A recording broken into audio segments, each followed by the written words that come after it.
এরকম জটিল পরিস্থিতি হয়েছে যে দেয়ালে পিঠ থেকে গেছে। আমি আমার জীবনের কথা বলতে পারি।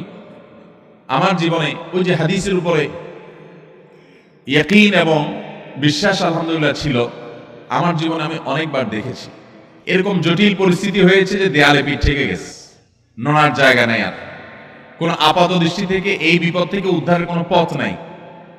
দুরুদ, ইস্তেগফার, দোয়া ইউনুস, এই তিন আমল পাশাপাশি ইয়াজাল জালাল ওয়াল ইকরাম, এই চারটা জিনিসকে এমন ভাবে ধরছে, বিশেষ করে দুরুদ, স্পেশালি সারাক্ষণ দুরুদ। আল্লাহ রাব্বুল আলামিন এমন ভাবে সহযোগিতা করেছেন, এমন ভাবে উদ্ধার করেছেন যে কল্পনা করলে অবাক লাগে এখন যে এটা কিভাবে সম্ভব। ভাইরা আমার, এক সাহাবী নবী করিম সাল্লাল্লাহু আলাইহি ওয়াসাল্লামের কাছে এসে বলছে, ইয়া রাসূলুল্লাহ, আমি যে দোয়া করি এই দুটো নামাজ অর্থাৎ ওয়াক্তিয়া নামাজের মধ্যে সবচেয়ে শ্রেষ্ঠ নামাজ হলো জুমার দিনের ফজরের নামাজ জামাতের সাথে পড়া। তাহলে মহিলারা কি করবে? মহিলারা পুরুষদেরকে উঠায় উঠায় মসজিদে পাঠিয়ে দিবে এবং সহযোগিতা করবে, তাহলে তার মাধ্যমে তারাও একই সওয়াব পেয়ে যাবে। আর 3 নম্বর আমল বলছিলাম সূরা কাহফ, এটা নারী পুরুষ সবাই করবে বেশি বেশি করে, ঠিক আছে তো ইনশাআল্লাহ? আমরা অনেক ভাই আছি সপ্তাহের 6 দিন আমাদের কোরআন পড়ার সুযোগ হয় না, তো অন্তত জুমার দিন সূরা কাহফটা যদি আপনি বাধ্যতামূলক করেন, আলহামদুলিল্লাহ, এটা অনেক বড় সূরা, পড়তে আপনার 20-25 মিনিট 30 মিনিট সময় পর্যন্ত লেগে যাবে। আপনি আধা ঘন্টা সময় ধরে যদি আস্তে আস্তে সুন্দর করে পড়েন, তো সপ্তাহে একবার অন্তত কোরআনের সাথে আপনি সময় দিলেন।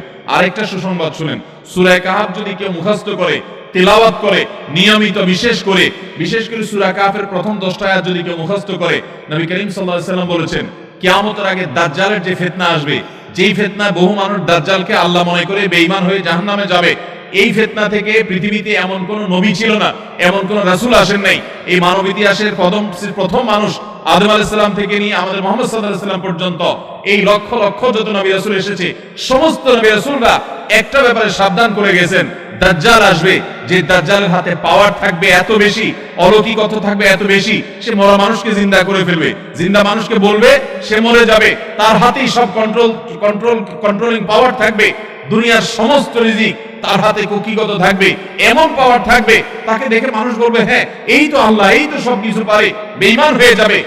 এই দাজ্জালের ফিতনায় তোমরা পড়বা না, বেঁচে থাকবা। বুদ্ধি দিয়া বিবেক দিয়ে মানুষ বাঁচতে পারবে না।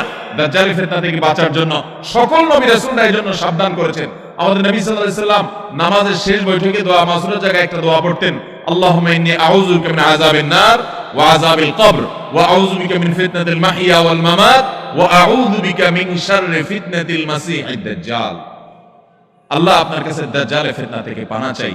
1450 বছর হয়ে গেছে, এখনো দাজ্জালের আবির্ভাব হয় নাই, হবে কিয়ামতের আগে। কখন হবে আল্লাহ ভালো জানেন, কিন্তু নবী সাল্লাল্লাহু আলাইহি ওয়াসাল্লাম বলেছেন, সূরা কাহফের প্রথম 10 আয়াত যদি কেউ মুখস্থ করে, তো এই ব্যক্তিকে আল্লাহ রাব্বুল আলামিন এমন যদি তেলাওয়াত করে, এই ব্যক্তিকে এই আমলের মাধ্যমে দাজ্জালের ফিতনা থেকে আল্লাহ বাঁচিয়ে রাখবে। দাজ্জাল তো অনেক পরের কথা, কোথাকার কোন আল্লাহর প্রতি অবিশ্বাসী মুশরিক বা কাফের খেলোয়াড় একটু পায়ের ভিলকি দেখায়, লক্ষ লক্ষ কোটি কোটি মানুষ হুমড়ি খেয়ে তার ভক্ত হয়ে ঈমানি চেতনা, আমলি চেতনা, তাকওয়া, তাহারাত সব খেয়ে বসে থাকে। আর সেখানে দাজ্জালের মতো এরকম মিরাকল, সব মিরাকল তার হাতে থাকবে। এরকম পরিস্থিতি যখন আসবে, তখন মানুষ কি করবে?